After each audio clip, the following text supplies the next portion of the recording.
സിനഡിനെതിരെയും ചില curia അംഗങ്ങൾക്കെതിരെയും zero Malabar സഭയിലെ വിശ്വാസികളുടെ പ്രതിഷേധം കടുത്ത സാഹചര്യത്തിൽ സിനഡിലും അസംബ്ലിയിലും കൂടുതൽ നിരീക്ഷണത്തിന് വധിക്കാൻ തയ്യാറാകുന്നു.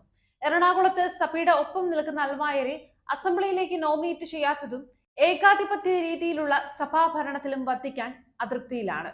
അസംബ്ലിയിൽ അൽമായ പങ്കാളിത്തം കുറവാണെന്നും പല വർഷങ്ങളായി നോമിനേഷനുകളിൽ കൂടി വരുന്ന സ്ഥിരം കോളേജ് അധ്യാപകരെ ഒഴിവാക്കണമെന്നും ഇപ്പോൾ വിമർശനമുണ്ട്.